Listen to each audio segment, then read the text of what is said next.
है उनको handing over प्रक्रिया चालू रहे।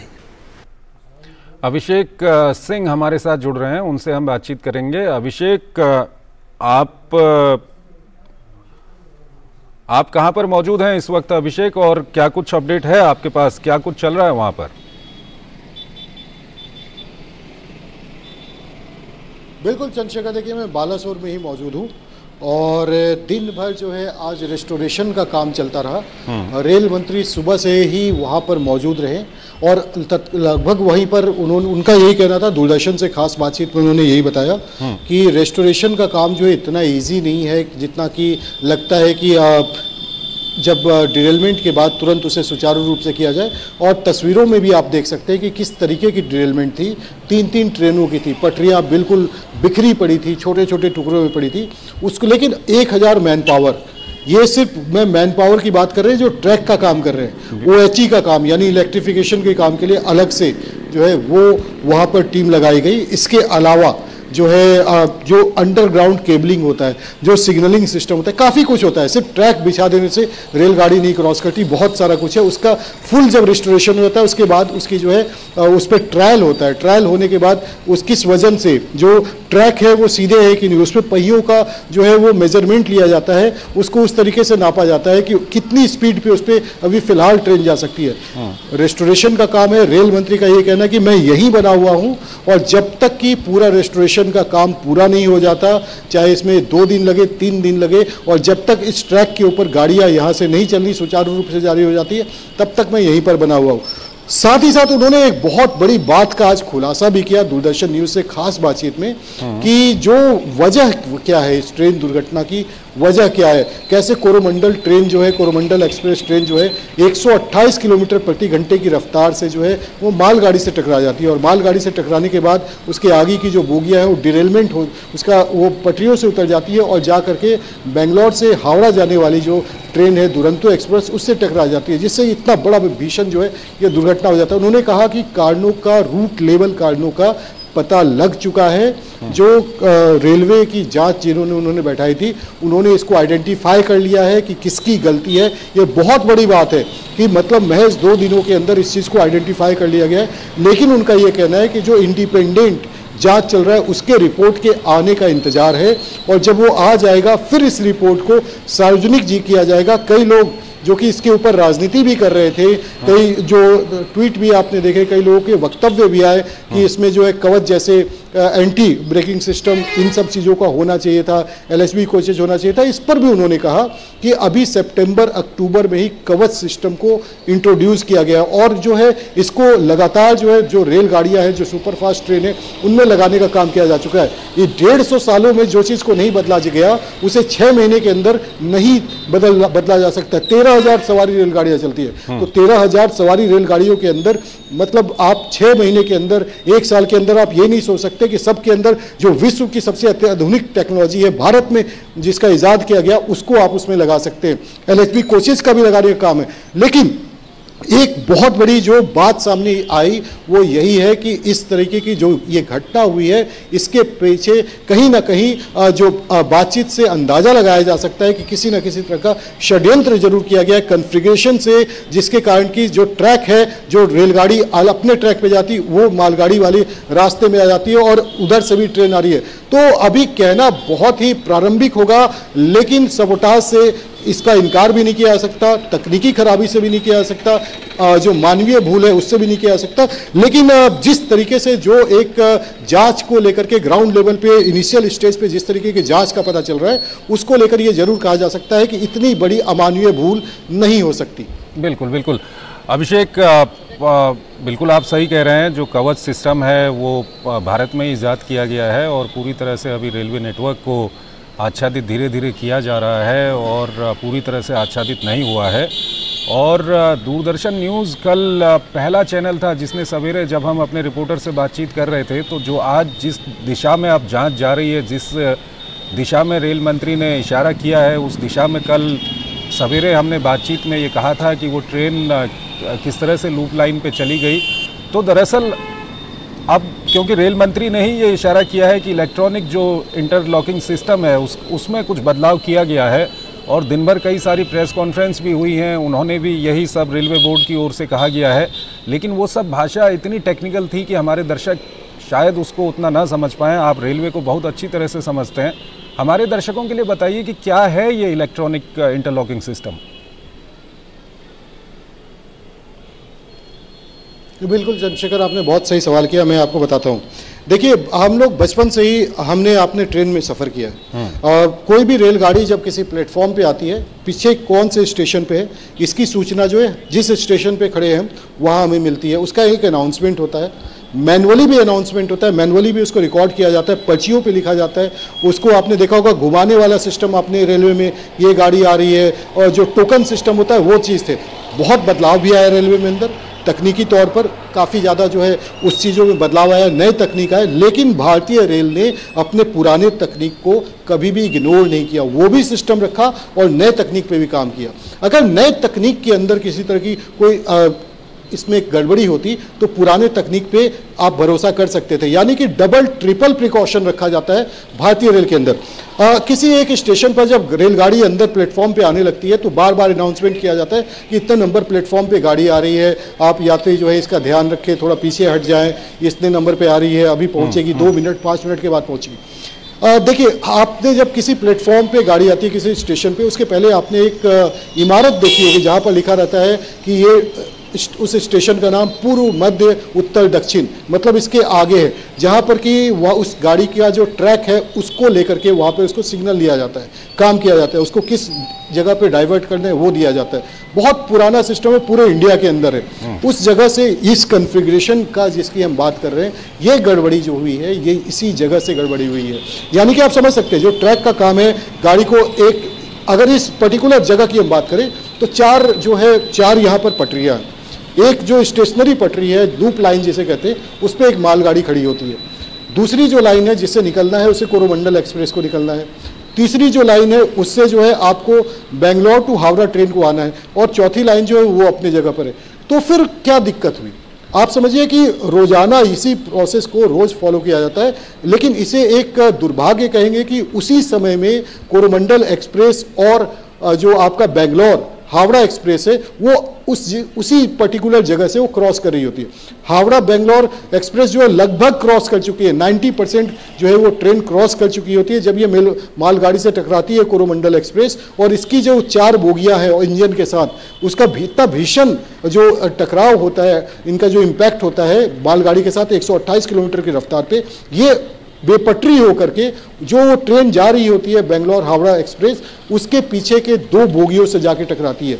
2 बोगियों पे इम्पैक्ट होता है, यानी पूरे ट्रेन पे इम्पैक्ट होता है, और उसके बाद उसकी बाद बाकी भी जो बोगियां हैं वो पलटने लगती है। इसकी 4 बोगियों का जो इम्पैक्ट होता है वो पीछे तक जाता है, 128 किलोमीटर की रफ्तार कम नहीं होती। उसके बाद इसके पीछे की बोगियां जो है उस पर इम्पैक्ट के कारण वो कपलर टूटता है, लाइन जो है वो, चूंकि अचानक से जब कंप्रेस होगा तो जो पटरी है उसके ऊपर दबाव पड़ता है, पटरियाँ टूट जाती है, ट्रेन जो है वो डिरेल होकर के आसपास जो है वो बोगियां एक दूसरे से टकराना शुरू हो जाती है। इसे हम नहीं कह सकते कि ये किसी तरीके का तकनीकी खराबी है।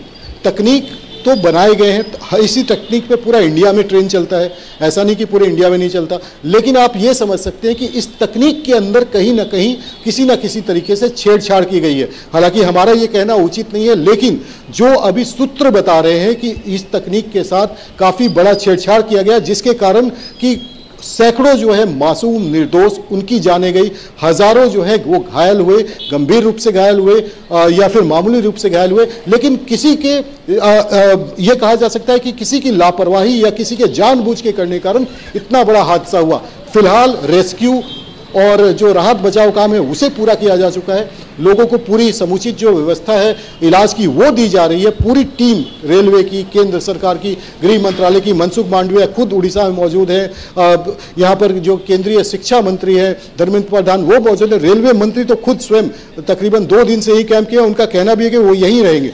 तो तमाम जो आला अधिकारी हैं, जो तमाम जो बड़े नेता हैं वो यहाँ पर मौजूद हैं, जो मुखिया हैं रेलवे के हो वो सभी यहाँ मौजूद है, और इनकी पूरी लगातार हॉस्पिटल से लेकर के रेस्टोरेशन वर्क तक की जो है समीक्षा कर रहे हैं, वहीं पर मौजूद है। लेकिन जांच में ये जरूर पता चलना चाहिए, और प्रधानमंत्री ने जैसा कहा था कि दोषियों को बख्शा नहीं जाएगा, उन्हें कठोर से कठोर सजा दी जाएगी। थोड़ा सा इंतजार करना होगा चंद्रशेखर, बहुत जल्दी, जहां तक मुझे लग रहा है कि बहुत जल्दी ये इसका जो है सार्वजनिक की जाएगी रिपोर्ट, और मुझे लगता है कि एक आध सप्ताह के अंदर ये रिपोर्ट आ जाएगी और जिसने ये गलती की है उसे सामने लाया जाएगा और उस पर जो है कार्रवाई की जाएगी। चंद्रशेखर, अभिषेक ये बताइए कि 1000 से ज़्यादा लोग इसमें घायल हैं, घायलों की क्या कुछ स्थिति बनी हुई है? देखिए, आज भी हमने बालासोर में जो यहाँ का डिस्ट्रिक्ट हॉस्पिटल है वहाँ भी गए, सोरो में भी गए, भानगंगा में भी गए, तमाम जो यहाँ पे हॉस्पिटल हैं किसकी कैसी कंडीशन है, कोई गंभीर रूप से घायल है उसे डिस्ट्रिक्ट हॉस्पिटल बालासोर में रखा गया। यहाँ पे क्योंकि समस्त जो सुविधाएं हैं जो बड़े से बड़े इलाज के लिए वो सारा कुछ यहाँ पे मौजूद है। इसके अलावा भी जिन्हें इससे ज़्यादा का इलाज चाहिए था उन्हें कटक भेजा गया, भुवनेश्वर भेजा गया, खड़गपुर भेजा गया, जो तमाम उड़ीसा के अंदर है, बंगाल जो सटा हुआ बॉर्डर है यहाँ पे है, उनको वहाँ भेजा गया। शहर के अंदर मैं इस बात से भी इनकार नहीं करूँगा कि सबसे ज़्यादा जो अभी भी आवाज़ आ रही है वो एम्बुलेंस दौड़ने की आ रही है। कई लोग जो हैं जो अपने परिजनों को जो मामूली रूप से घायल है उन्हें एम्बुलेंस के माध्यम से वो जो है अपने घर लेके जा रहे हैं, अपने पास के अस्पतालों में इलाज कराना चाह रहे हैं। सरकार ने भी ये व्यवस्था की, इतनी एम्बुलेंस यहाँ पर दी है, इतनी सारी जो मेडिकल सुविधाएं वो यहाँ पे प्रदान की है कि उन लोगों को जो है ले करके यहाँ से अगर वो कहीं और जाना चाहते हैं तो सिर्फ वहाँ पर बताएंगे। रेलवे के हर हॉस्पिटल के अंदर रेलवे के जो बड़े अधिकारी वो मौजूद है, सिर्फ उन्हें ये बताना होता है कि हमें यहाँ के से किसी और जगह पर अस्पताल में जा करके अपना इलाज कराना है, उसके लिए तुरंत एम्बुलेंस और सभी चीज़ों की व्यवस्था की जाती है और उन्हें एम्बुलेंस के द्वारा उस हॉस्पिटल में भेजा जाता है। इस तरीके का पहला हमने कभी तालमेल नहीं देखा।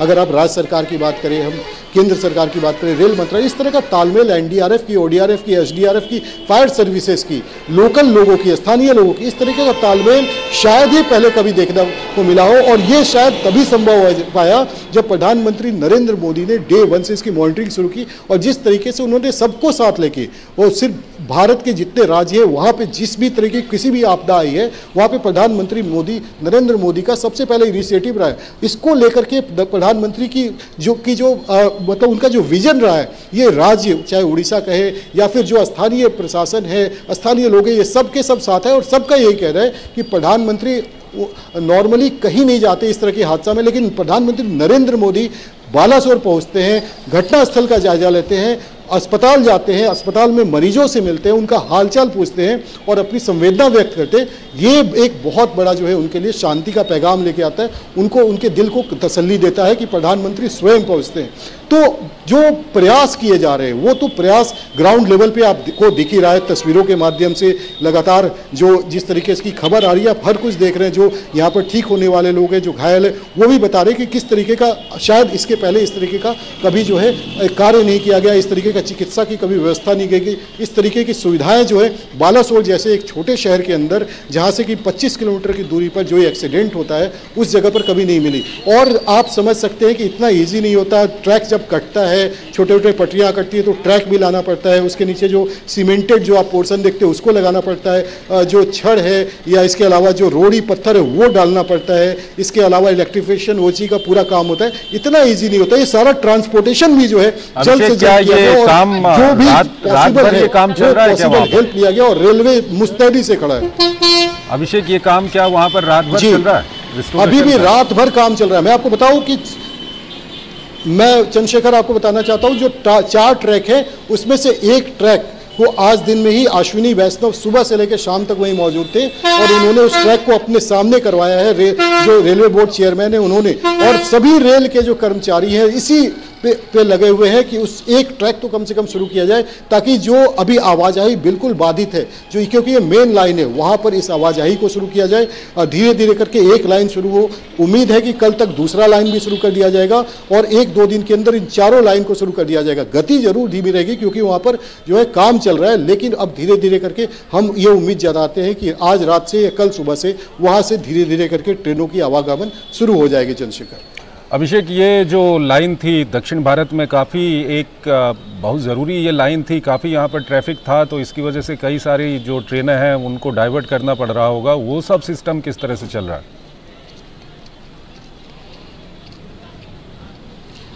देखिए चंद्रशेखर, इतना भीषण हादसा है और बहुत मेन लाइन है। तकरीबन अब आज की अगर हम हालत की बात करें, कल की बात करें, परसों की बात करें, जब से ये हादसा हुआ है तो रोज़ाना जो है 150 से 200 ट्रेनें इसके कारण जो है अफेक्टेड है। 50 से 100 के बीच में जो ट्रेनें हैं उसे रद्द किया गया। हालांकि जो हावड़ा से लेकर के यहाँ तक बालासोर के बीच की ट्रेन चल रही है। इसके आगे के स्टेशन जो एक्सीडेंट एरिया है उसके आगे से लेकर के पूरी भुवनेश्वर उसके आगे तक के लिए ट्रेन चलाई जा रही है और स्पेशल ट्रेन चलाई जा रही है। जो ट्रेनें जो चल रही थी वो भी चल रही है और जो स्पेशल ट्रेनें उन्हें भी चलाया जा रहा है, क्योंकि कई लोग जो है चूँकि रास्ता बाधित होने के कारण आवागमन नहीं हो पा रहा है, तो ऐसे में उन्हें तकलीफ ना हो। जो भी लोग हैं जिनका किसी कार्य से घर जाना है, व्यवसाय है, रोजगार है, दिनचर्या है, जिस भी तरीके का वो काम कर रहे हैं, तो उनको यात्रियों को किसी तरह की दिक्कत नहीं हो। लाइफलाइन कहा जाता है, भारतीय रेलवे को लाइफलाइन कहा जाता है देश का, तो लाइफलाइन कभी रुक नहीं सकती, लाइफलाइन हमेशा चलती रहती है। भारतीय रेल ने इसके लिए वैकल्पिक व्यवस्था की, जिस तरीके से कि लोगों को परेशानी ना हो, जो भी छोटे बड़े रूट पे हर जगह ट्रेन चलाई गई और ये सूचना भी दी गई। हेल्प डेस्क बनाया गया, हेल्पलाइन नंबर के जरिए अलग अलग हर स्टेशन पे जो रेलवे के कर्मचारी रहे उन्होंने हर जगह पर, इसके साथ साथ जो वैकल्पिक व्यवस्था है रोड के जरिए, अगर कहीं पर किसी तरीके की परेशानी है तो रोड के जरिए भी निःशुल्क जो है व्यवस्था की गई कि जो यात्रियों हैं उनका आगमन होता रहे अगर वो किसी जगह से। ठीक है अभिषेक, हम लगातार हमारे संवाददाता अभिषेक हमारे साथ बने हुए हैं।